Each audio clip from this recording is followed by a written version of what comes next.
Talking Basketball Podcast.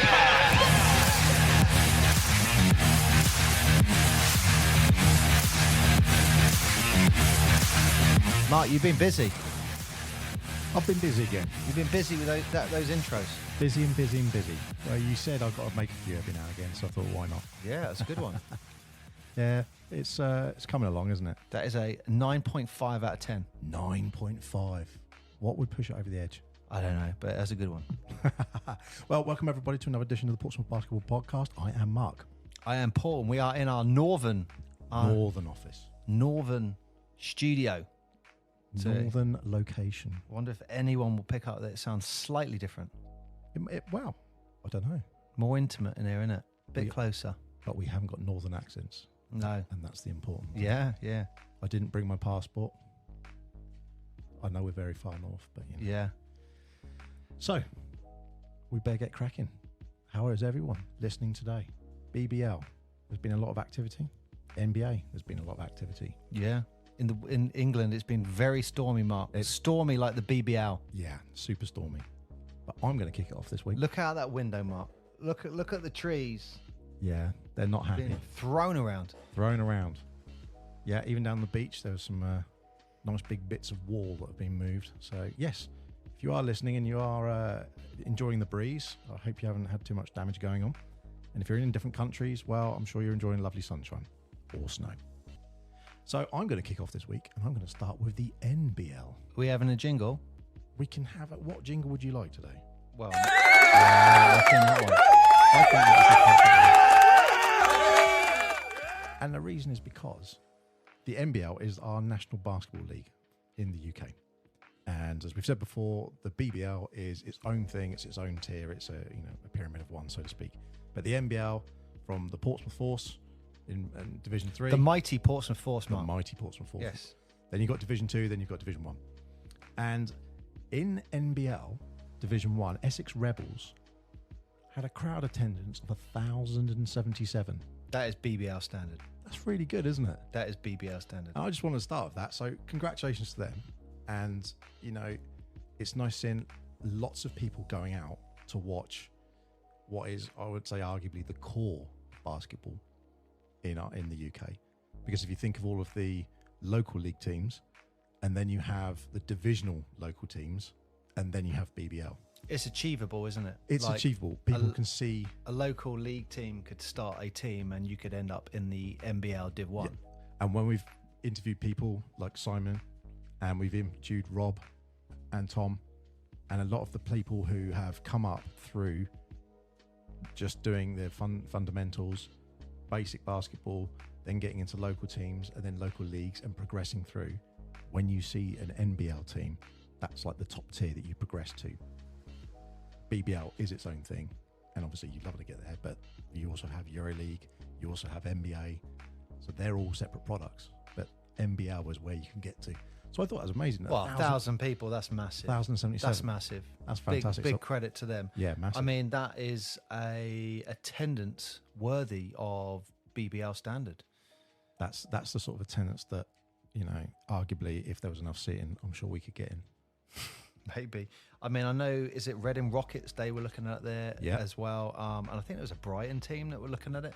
So maybe we should add Essex as a third potential going into the BBL. Potential.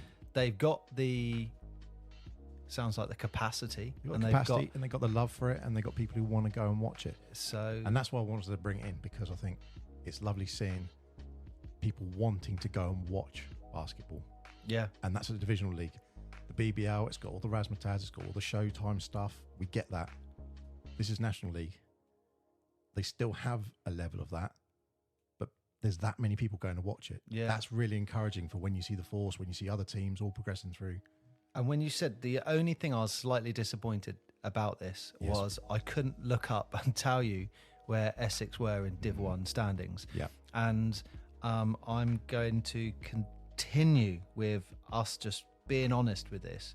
And that's why I think a lot of people are enjoying listening, because we're saying it how we think and how we feel. And we're saying it straight up. And a lot of people are like, you're taking away a lot of the BS of what people sometimes hide, which is at the moment, there's a problem with the Basketball England website. So you can't actually go on and look at the current standings for anyone in the in the NBL.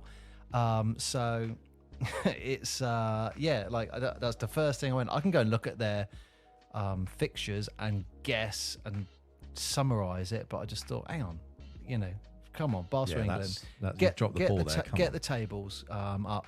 I mean, maybe they're waiting until it's a bit more substantial, like Do it 5 manually. games in or something. Do it manually. I don't care. It should be a service. It should be providing. It should be. Everyone's paid. Correct me if I'm wrong, but if you're a player, you pay into the league. Correct if I'm wrong. You do. Yeah. So where's that money go then? I don't know about the financial side of stuff. No, I'm just saying. But everything else is there, and you got to say, for the actual BE organisation, it is amazing as far as what they're doing. And if you look at the website, you see everything. It's brilliant.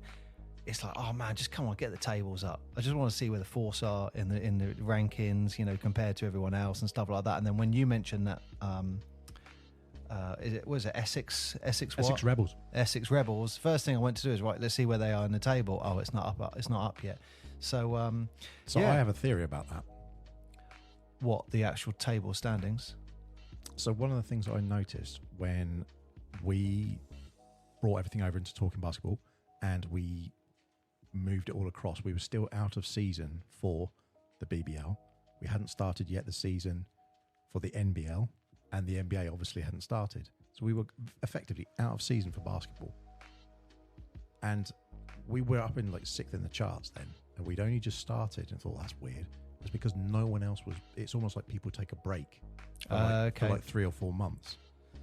Then as more activity happened, we went millionth down. Now? No, not at all. We're like 11th, 12th. We're still really, really good in the charts and globally. We're doing really, really, so thank you everyone for listening, by the way. It goes without saying. We really massively appreciate it. We hope you enjoy the show.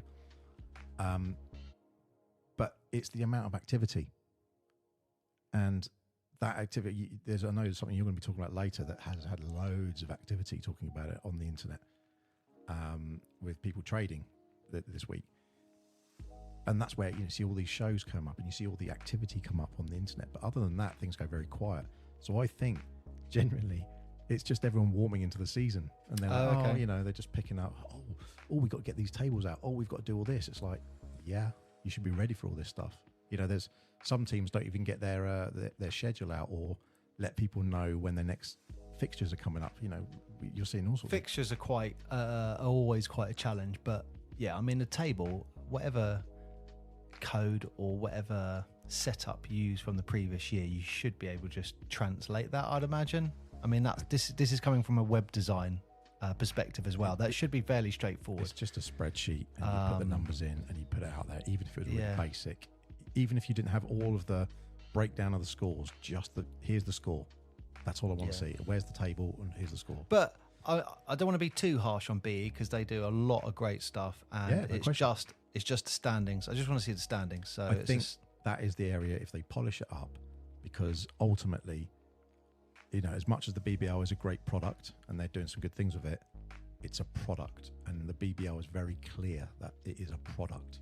It's not necessarily a league on its own. It's a product, like the NBA. It's a product. The NBL is a league, and like all football leagues, there is something. It's certainly in the UK that people would understand or at least relate to. Even if you don't follow football, you understand there's a tier system. You start here, you progress up. The Americans start, I guess, with like the whole Wrexham thing. They're starting to learn. Oh, hang on, you have a bad season, you're relegated. You're out of the league. You go down. Yeah. And you look at baseball. You look at NFL. You look at the NBA and NHL as well.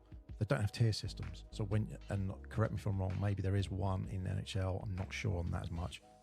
But those sort of things, they're realizing, it's not just a league of one. Yeah. It's a league of many, and you can drop if you don't have the funding or you don't have this or something changes. So yeah, very interesting. But big shout. What is it? Essex Cobras. Big shout out Rebels. To them. Essex Rebels. If you want to change your name to the Cobras though. No, it's because the Portsmouth Force are taking on the Cobras this week, and that's why that's in my head. So the Essex Rebels. Well, big shout out to him. I'd like to think that they're near the top of the Div 1 mark. I'd like to think so. How are they getting on in the season? We will never know.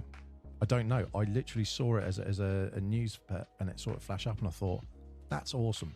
Yeah. So I just wanted to give them a shout out. Well, there's a potential BBL team coming. Maybe, but let's take you over to the BBL. You've got something on the BBL this week, haven't you? I have, Mark, and I think I'll go for that one. No, the one underneath it. Mark, that's it. The buzz is gone. Season's over. Season's over. So I said this to you before. If the Lions go to the Eagles' nest and get that win, the season is over. And I'm sticking to my guns, okay? Now, what I would say, and again, this is me just being honest, when I'm reading quotes such as it's tight in the BBL Championship as we head into week 8, it's not tight. The season is gone. It is over. Definitely for the top spot in the championship standings anyway. I mean, let's look at this. London are 11-0 at the moment. Caledonia are the only one, the next team I'd say with 2 losses, but they've only played 7 games. And then you've got Bristol with 3 losses and they've only played 10 games.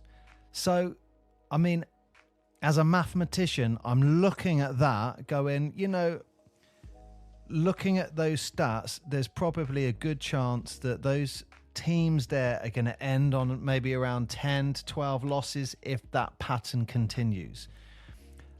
London Lions, they have had a few close games. You bringing statistics in it already? Yeah.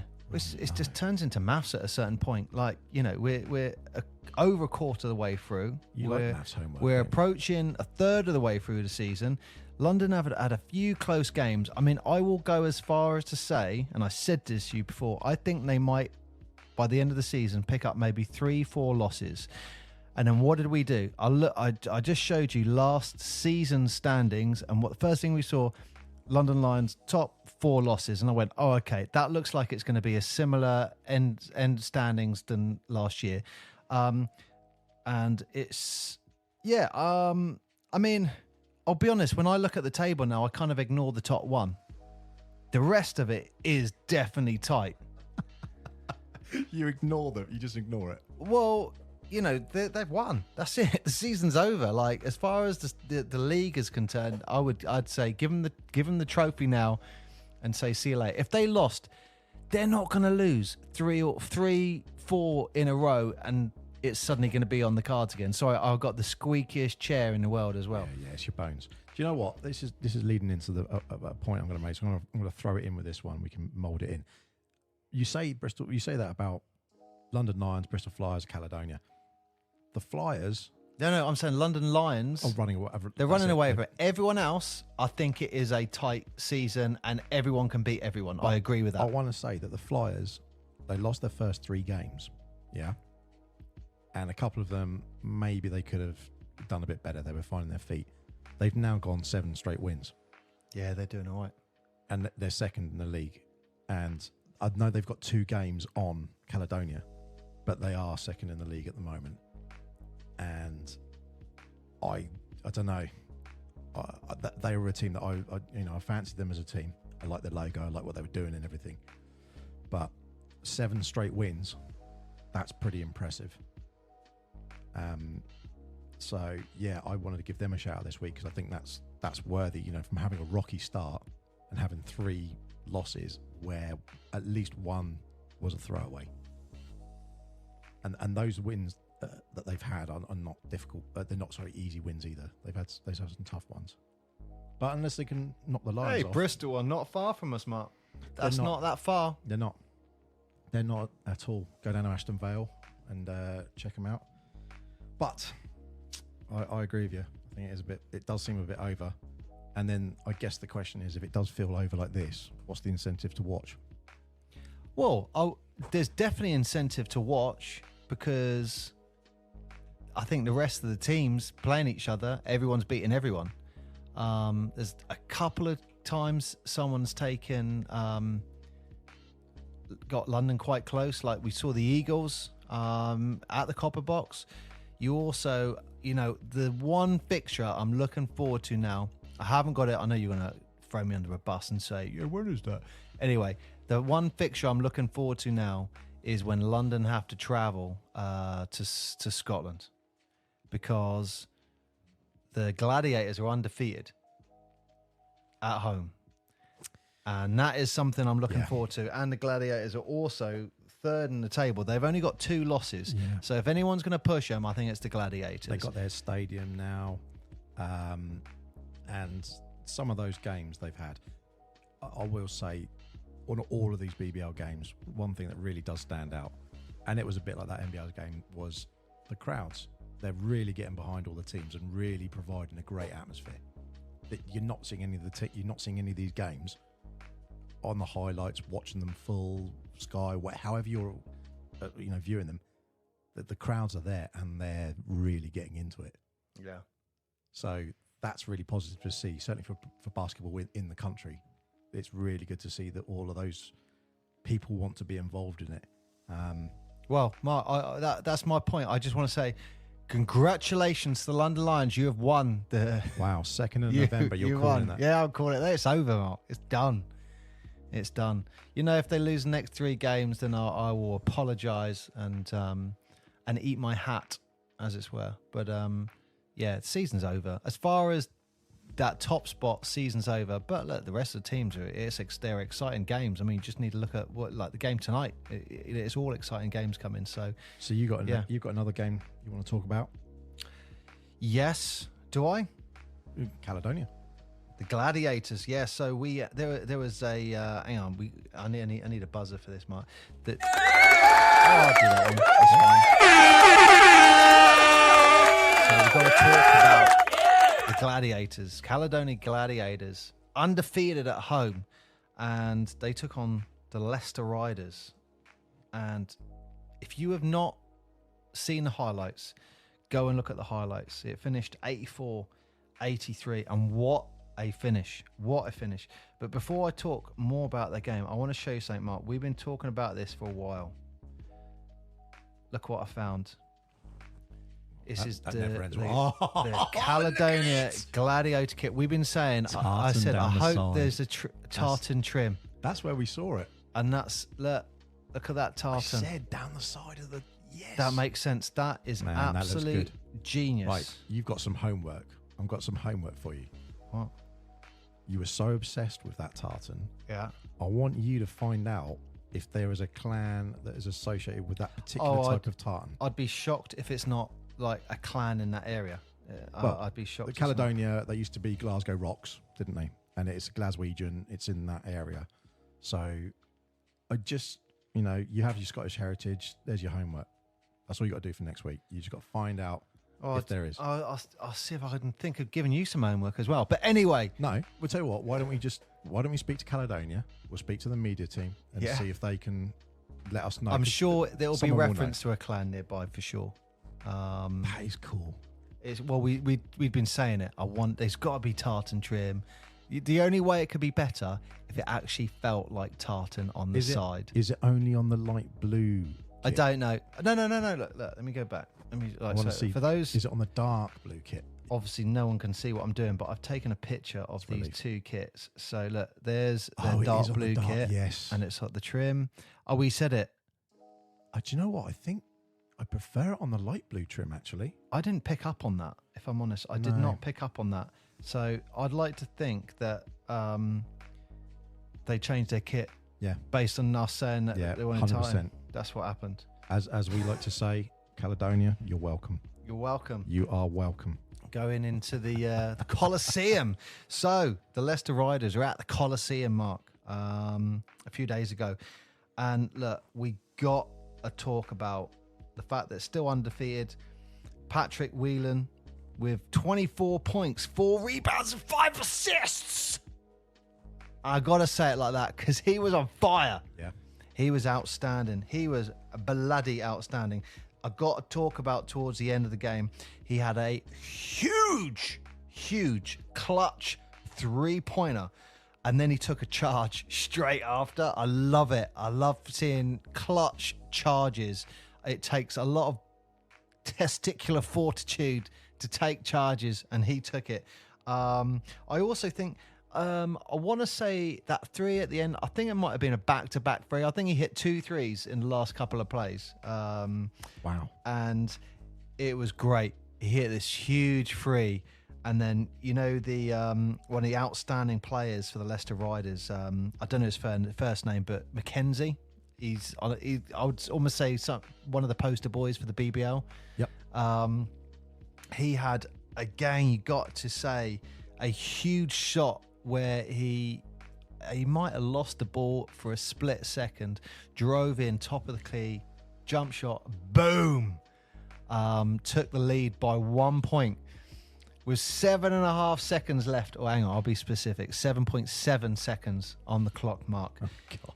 It came down to Patrick Whelan once again and his court vision. So one of his assists came in this last play with 7 seconds left. Patrick Whelan pushed the ball down low to Clifton Moore. Arguably one of the clutch plays of the season, potentially. And Clifton Moore baseline. No, was it baseline? In the key towards the left-hand side. Turn around. Boom. 84, 83. And huge clutch plays from Clifton Moore and Patrick Whelan. But I've got to say it, Mark. Got to say, the Riders could have won. Now, if I said to you, Mackenzie had a shot just inside the 3-point, I think his feet might have been on the 3-point line. I won't say it wasn't contested because there was a guy very close to him, but it was difficult to see from the angle of the TV what that I saw. But it looked like it was contested, but the guy had already passed him. So it wasn't wide open, but he didn't have long left. And I want to say it might have been an air ball. It might have been an air ball, really? Or it might have touched the front of the ring and bounced down. I couldn't see it, but it was close, but it was like it didn't even go anywhere near the rim, really. So he doesn't make the list for person you want shooting. I tell you what, look, he's clutch. He is clutch. He's one of the best ball handlers in the league. But he has got not that day. Got to be disappointed. He's got to be frustrated with himself. Arguably, those are the shots that make the difference. I want to say he could have won the game. He could have won the game. I mean, you got that guy shooting for the game. You take that. You'd take that, but didn't go in. So that. I'm not going to take anything away from Patrick Whelan and Clifton Moore, but great game to watch. So if you haven't seen the highlights, check out those highlights. Great game. Can I just make a point, Mark? I've got another point on highlights I want to talk about. Do it. There we go. Some of the highlights, I think they should be more they should involve more highlights in the BBL. So what I'm noticing in the live games, there might be a bit of action, a bit of argy-bargy. The guys coming from like us, from watching 80s basketball, 90s basketball, we love watching that physical play. And when you're watching live games, some of these guys, you can see they're frustrated. They're not best friends. It's great to see when you get competitors like that go in for it.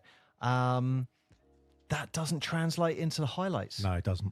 It doesn't. Like, if you have two guys really going for each other, I'm not talking about a punch up, but if you got two guys, show that.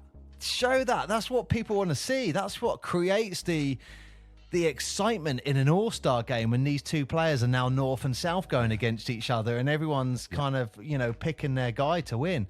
I just don't understand it. It's like, and I apologize if I upset anyone now, but what I'm going to say is, in England, we're a bit like, we can't have that. That might upset someone on TV. That we can't show that physical. So that's what we want to see. You'll put UFC on and boxing when two people are trying to kill each other, but we won't put two people in a basketball game pushing each other. I don't get it. Show it. Show the frustration. Yeah, I think there's an element of control, like we've seen from the BBL, and we've seen it quite through a few things. Controlling what the package is, what this what the BBL as a entity is, how it's presented, how the world see it, what they want to show, etc., etc. The marketing, all those things. So I'd imagine there's a whole element of control surrounding that. But yeah, I'm sure that's what it comes down to. But, you know, as a basketball fan, I'm saying I would love to see a bit of argy-bargy, a bit of frustration from the players. I know it's good to see. I know in the European leagues, I know some of those games, they show all of it. They show all the frustration. They show all the excitement. Yeah. And over here, something happens. Bam, turn away and focus on the coach. Yeah. Why? Yeah, I want to see that. Like, I want to, you know. And do you know what? I think that you're right in that, because it's doing one thing that makes people, I want to say, step back from the BBL, but not embrace it as much. And that is, if you don't see the passion, you can't be passionate about it. And you can't have, like, who's your favourite player in the BBL? I don't know. Whereas if you say, who in the NBA, oh, they just showed a highlight of someone doing this. Dylan Brooks got his ass beaten and something like that. Wherever you go, well, I know who he is because he's a character and they've shown him do things and they've shown him do. You don't have to like him. Like Reggie Miller, he leaned into the fact that he was the villain, but he was amazing. And everyone knows, even if people didn't like Reggie Miller and he was on the opposite team, there was a grudge match, whatever it was, he was like the Darth Vader, but you knew who he was. Yeah. And I can understand in the BBL, they're trying to build this league and build this whole package, but we haven't got too many people that, even in the basketball community, would say, "Oh, have you seen this player?" And I feel, and not feel sorry for the players in that respect, but you go, that's ultimately what they really want. That's what, you know, when you go to the NBA, you want to be a superstar. Yeah, I think they should with It's more the missing highlights. that passion. Play. Yeah. I mean, I don't know if passion is the word I'd use, but it's just maybe show realism, the frustration where two players are going for each other. Play it, because that creates rivalry. I mean, look at Magic and Bird, what like that created. Look at the Pistons and going for Jordan. I mean, the bad boys going for anyone. Like look at all of that. I'd show it. But Yeah. I'm touching on a point similar to this actually a bit later on. But it was something I've noted over the last kind of month, really. That I thought, that was I think there was an incident in an Eagles match, and I was like, oh, right, this is awesome. And then it didn't get in the highlights, and I was like, wow, that was actually quite a pivotal play, like a moment in the game there. And it doesn't, if you don't include it, it felt like the highlights were missing something because I'd seen the game. But something worth mentioning. Just an opinion, Mark. Just an opinion. Well, I apologise if I upset anyone. No, you don't. The laugh makes the sincerity all that more real. I'm gonna give. Wow, that's a double. Did you mean to do that? So I put them together. So Leicester Riders, you just mentioned them. This is on a positive note for the Leicester. They came back from a 23-point deficit to beat Surrey Scorchers. That was huge. And that's the biggest deficit that a BBL team has come back to win from. And I think that's, as achievement, the game was all right. Everyone put their effort in. Surrey got to be frustrated. They come off their first W and they're up by 23. Here's the thing. You come off the first W, up by 23, and when you look at their score sheet, they got a nice, quite an even score sheet. Lots of sort of double digits. They were for that. They were for that home win. They really wanted it. You've got Thomas, Pinson, and Asbury. Between those three, Asbury. What's his first name? What's the letter? I remember it from last time. What do you mean? You remember the letter from last time? Because we brought him up a few times. Jalen, is it? Caleb Asbury. Yeah. Yep. Yeah. So between them, they were like 50 points. Yeah. And you got to say potential all-star there. Yeah, potentially. I mean, Riders historically, we've come into this. We're fresh, as many of the listeners are. We're fresh into the BBL, even though we love basketball for over 30 years. It's something that's just always bypassed us ever since those 80s sort of decades, and it's sort of dwindling from our local city. But Leicester have always had quite a strong team, and they've always been, in and around that top. Didn't they win it like they 2 years ago? They had a good run as well. 2021, I think they won it, didn't they? And they have been quite dominant. And it was, I think there was an era where it was like, oh no, Leicester are doing it again. So, you know, they have always been up that forefront. So to come back still when you're 23 points down, and what it reminded me of is when we're in the States and we're watching Orlando Magic versus Indiana Pacers, and it was the shortest game in basketball history. Oh, I couldn't believe that. We got really good seats. We got bumped up as well, and we blagged up getting right fourth row. It was amazing, and there was no fouls. It was a really clean game, so there was just no stoppages. There was no timeouts. It just ran through. Can I put a bit of context to this for our listeners? So when you go to watch the mighty Orlando Magic, so if you're in the first, I want to say 10 rows, you actually go via another entrance. So you go by a VIP entrance and you go into... Which is in the rear. Which is in the rear. And you go into...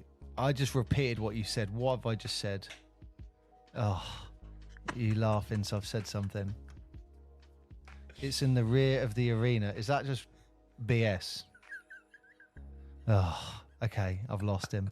Anyway, so you go in through this entrance, lots of security. I think we went through 3 security like checks, and then you go into like a private, I want to say restaurant that's like underneath the seats. Yeah, but it's it's a free bar.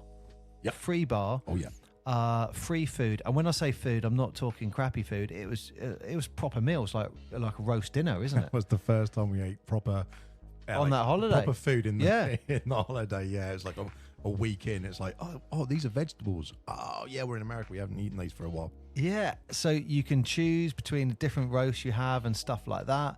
And then you've got, the cupboard was amazing, wasn't it? You have to, I don't know how to describe it other than say a cupboard.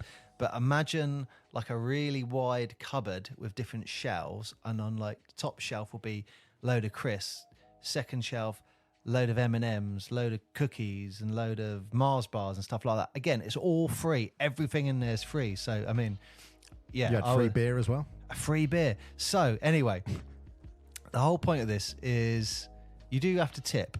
I think you tip the waiter, the barman. Anyway. Getting beside the point, so you got free beer for the first 3 quarters of the game.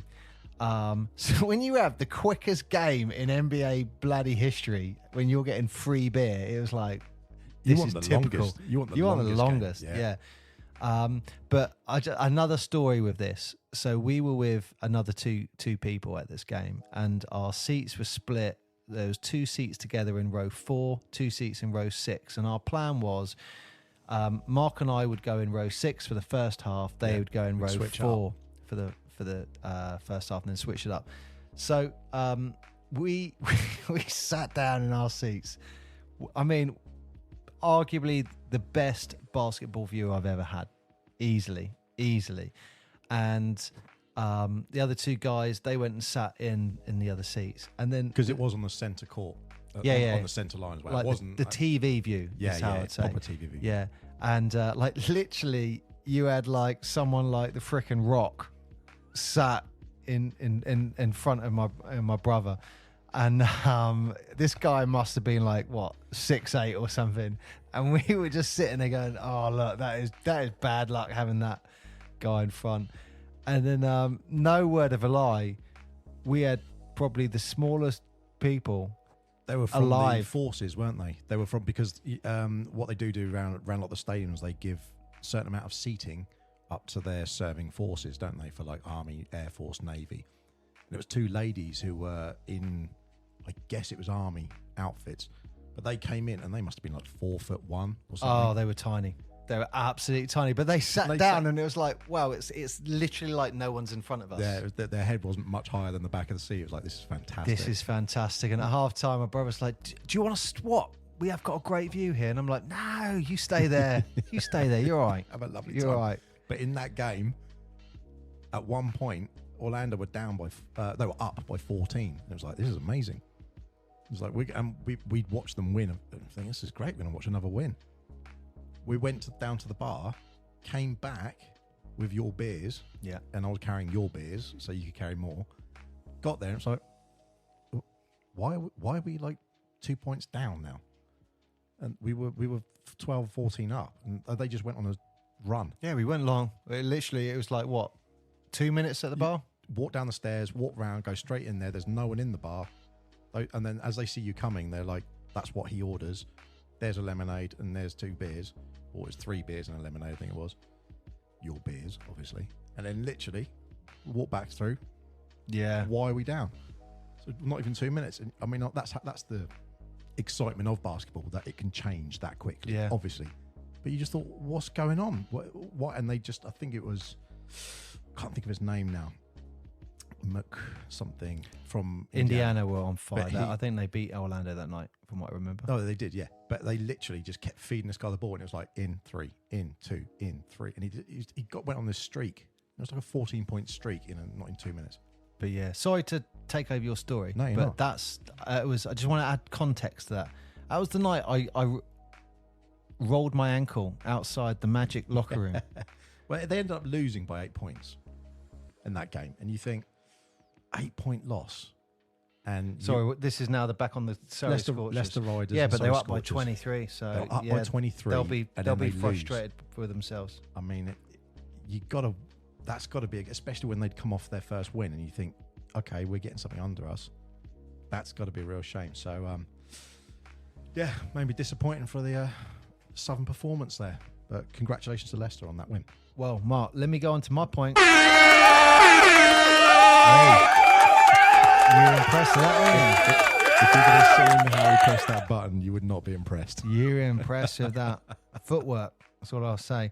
Right, so Mark, continuing on with the Surrey Scorchers, they've got their second win. And what a game it was against the Plymouth City Patriots. And I've got to say, I feel sorry for Pat Riots, the legend that is Pat Riots. He had to see his team lose. And I like Pat Riots, you know I do. And you do have a soft spot he's for the dog. mascot. I didn't realise his tongue always is hanging out the side. That's really it's cool. like a Scooby-Doo kind of thing, isn't it? Yeah, that looks very cool. He does like this trampoline dunk every third quarter, between the third and fourth quarter. So, yeah, you know, like the whole trampoline dunk. So, legend knows Pat Riots. He had to watch. Have you ever done one of them? No. A trampoline dunk? No. I've done the wall, you know, where you jump and kick off the wall. Everyone's done that. That's probably as far as I'd have gone. Is it hard on a trampoline? It hurts your hand because you're just not used to it. So if you jump on it and you get a bit higher than you're probably used to, I could only tip a ball in. I couldn't dunk it. Well, I don't. I could dunk the small balls. I could dunk them, and I got a tip in on one ball, but that was it. I'm not tall enough. Well, I know where you're going. I don't think Blue, the Portsmouth Force mascot, is going to be able to do a dunk, Mark. No, I'm saying, why don't you do one? Not at 5'2". Yeah, but you're the announcer. Why don't you do it? That'll be a real shock to the fans. The announcer's going to run out, and he's going to do a trampoline dunk. Some old man going to do a trampoline dunk because he's too fat to do it normally. Have you seen the clip? You said some old man. Have you seen the clip of some guy, he's clearly in his mid-40s, running down an NFL pitch? And I can't remember, I think it was Kevin Hart. He posted it out, and he's like, I can relate to this. And this guy starts sprinting, and he's sprinting down this NFL track, and you're like, he's doing all right. And then his hammy goes. Oh, no. And he starts pulling up, and then it's like, his body ran out of talent. His body just went, mate, you're 40, you're not 20. And it just catches up. It shut him right down. It great. Catches up. Hey, Mark, look, you're taking away the glory of the Scorchers here. No. Shut up. You're taking away the glory of the Surrey Scorchers with their win. Sorry, I apologise. I would never do that to you. So, look, I'm going to mention Paddy at Wang, the big man, number 10. Yep. With 22 points, 6 rebounds, 3 assists. That's a good stat line. That's a great stat line. He also, I've completely forgot the play. I've watched so much basketball, I've completely forgot the play. I want to say, no, I remember it now. So there's a guy called number 12, guy called Josh Steele. Worst name ever. What's your Josh. name? Number 12. No, got number 12 for Surrey, Josh Steele. So, I've completely lost my train of thought. Oh, that's it. So Patriots were up by 2. Patriots up by 2. Josh Steele had the testicular fortitude to pull up for a free mark. Oh, really? At the with 2 seconds left. Oh, fair play to you. He bricked it. But Paddy at Wang, the big man, number 10, catches it in the air. Boom! Let's go to overtime. I thought you were saying he actually nailed that. Not No, he no. pulled up for it. No. And he bricked it. Still misses the 3. Still misses 3. But the big man, number 10, Wang gets that ball, gets the rebound, takes Surrey into overtime when they win 110-105. So we got to say a big shout out to Surrey. We've been looking forward to them getting their win, That's and good. they've got 2 in 10 days now. Yeah. Or really 8 good. days, whatever it is. Do you go for the win or do you go for that overtime? Like, honestly, as a coach, I would always think if you take the best shot that is available to you, I think that's surely the right answer. Yeah, I'd agree with that. You go with a better shot. Because, where you said he went for the big 3. And he was open. It was the right shot. In Yeah, fairness to exactly. him, it was the right shot. It wasn't fortunate enough to go. Because you have that thing of some people want to do hero ball. And, I like Luca. You've seen a couple of things recently with Luca. He's done some hero ball recently, but he's Luca, so he's got the talent that he can just... he called the bank on one of them, but you often... I would always want to see someone go to push to overtime. If you've got that little time left, go play for the overtime. Because then you can recount and go, right, now we're back on level pegging. We've got another 12, 15 minutes, whatever time we need to do. Yeah, I agree with your first comment. I think it's the right shot. Go for the right shot. So if you've got, let's say, look, you got Steph Curry wide open through a 3 to win the game, are you going to say no, drive in for the 2? You're going to go, let it fly, let it go. Yeah, because you live with. You can still. We've seen DeAndre Jordan. He had an open layup and a dunk, and he. Do you see that when he bounced off? There's loads. You can think loads. Look at. I don't know why this one popped to my head. Patrick Ewing, NBA. Was it conference finals? Yeah. He's through against Indiana. Yeah. Open layup, bounces out. That's last Nick Anderson about shooting free throws. I think it's the right shot. If you're open and you're feeling good, go for it. Let it fly. Let it rip. But anyway, look, Paddock Wang, big man, number 10 for Surrey Scorchers. Got to highlight him this week for his huge. He's got to be MVP of that game. Got to be. You got another BBL. You got another BBL this week, and you're talking about a coach, I believe. Oh, you want me to? Yeah. This is. It's more. I was going to talk about. What are you doing? You fiddling? I'm touching levels. Yeah, mine down. Right. Give me a jingle, Mark. Doesn't matter what. Oh, like that. Right. As a coach, I thought. Let's introduce a coach. Well, I've made a note about the coach. The main point I wanted to make was you got the Manchester Giants taking on the Cheshire Phoenix tonight, Mark. Yes. Actually, that's a bit irrelevant. By the time you put this out, it's going to be tomorrow. So, okay, if you listen to this, it's not tonight, it's yesterday. Or if you're listening yesterday, it could be tomorrow. If it's what? Yeah, you just... What? Anyway. They could be time travelers. Okay, if they're time travelers, it could be in 7 years' time if you're time travelers. They might not use a Gregorian calendar, you don't know. Well, the Manchester Giants are taking on the Cheshire Phoenix tonight. And that is a big game. Cheshire are doing really well in the league at the moment. But this is the Northwest Derby, Mark. The Northwest Derby. And last time the Giants lost 83-67. And the reason I just want to highlight this was because you got this derby coming up tonight, which is going to be good. But there was a great interview from the Manchester Giants head coach, Brian Simonian. You love picking the names, don't you? He scares me a bit, Mark. Really? If you were playing and he said, Paul, you need to do 50 suicides now, you're going to do it. Really? Yeah. Just look at him. He's like, whatever he says, you're doing it. But reason I just wanted, it was a great little interview.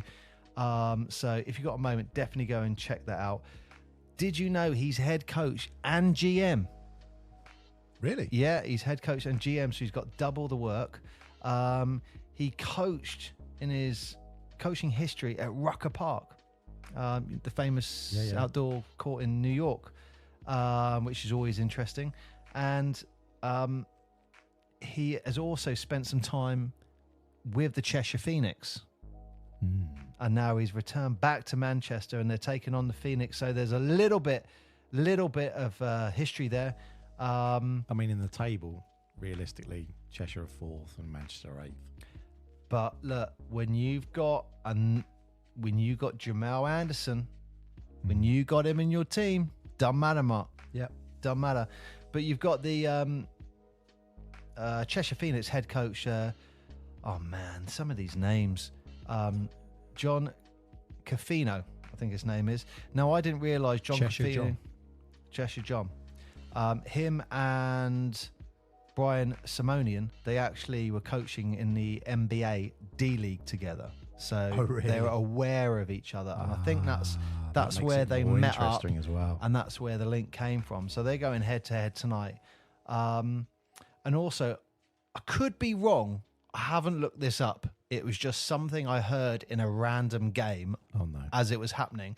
But I think Jamal Anderson for the Manchester Giants, I'm fairly confident he actually used to be part of the Phoenix setup. So this is a big game for him tonight. So even though on paper you're looking at the league and stuff like that, and on paper going, I think that, it's going to be a tough one to Giants. This is a derby, and I think there's a bit of history there with Jamal. So I want to say this is going to be a good game, and I think this is going to be a close game. But it's just a feeling. Who knows? But that's my point. If you haven't seen that thing, go and check out the interview by Brian Simonian, head coach and GM of the Manchester Giants. Yeah. I mean, it's worth saying just for upcoming games, actually. You got Manchester Giants and Phoenix tonight, and you've also... Or yesterday. And then on November the 3rd, you've got the Patriots are against the Gladiators. And you've also got London Lions versus Bristol Flyers, which will be an interesting one because obviously that's essentially first versus second. Sorry, who? The Patriots are playing who? Patriots are playing Gladiators tomorrow on the 3rd. Where's that? I'm guessing they're playing at... Well, it's the first team that you call out the ones that are home, aren't they, usually? It's usually home versus away. Yeah, I mean, just you got to look at the Gladiators' home form at the moment. Got to look at that. Well, Gladiators beat Riders at home, didn't they? Yes. Yeah. So you're saying they're at home? They're away. Oh, they're away. Okay. Yeah, so they're at Plymouth. The Gladiators are at Plymouth. Well, you never know. Plymouth was one of there's that really great pavilion, isn't it, where it goes and arches up. Great call. Hey, look, if Pat Wrights is in the building, Mark, anything can happen. Anything could happen. And then you've got London Lions versus the Flyers on the 3rd as well. But that'll be interesting because, like I say, they're first and second. Is that where they're going to give the London Lions the league trophy? Well, it is in London, so... Yeah, I'd be getting it out and say, look, unless you lose 3 in a row. Look, Bristol are on a roll at the moment. They've hit 7 in a row. They're going into it feeling confident. Yes, London have had 11 wins, but they've also played one extra game and they've lost some other bits. Now I've said this, I bet Lions will lose one. I mean, it's not that we want you to fail. It's just that we want exciting league. An exciting league. Yeah. Well, the rest of the league's exciting. Anyone can beat anyone. I mean, I've got to say, few people got close, but no one's done it yet. Yeah. So that's on the Friday, and then on the Saturday, you've got Surrey Scorchers versus the Cheshire Phoenix. You've also then got Leicester Riders versus the Newcastle Eagles, and you've got Sheffield Sharks versus Manchester Giants. They're all on the Saturday. So that's 3 pretty decent games.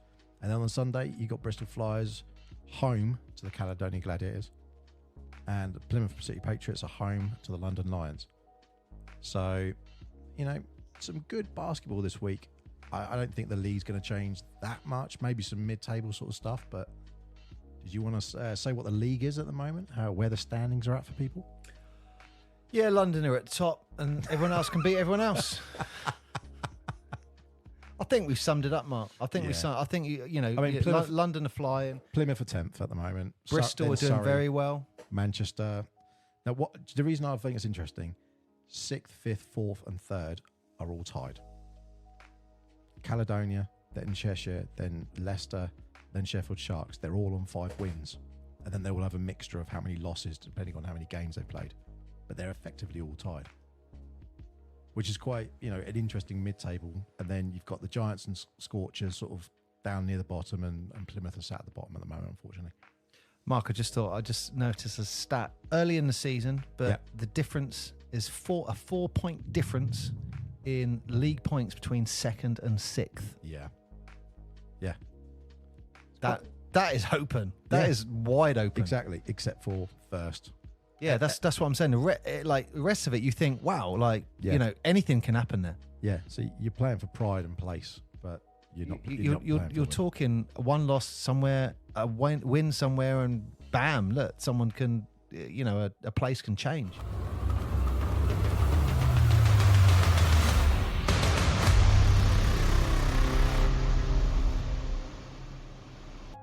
Thank you very much for listening to this episode. That is the end of this part. But do not worry, because coming soon is the second part of this episode, and it will be available soon.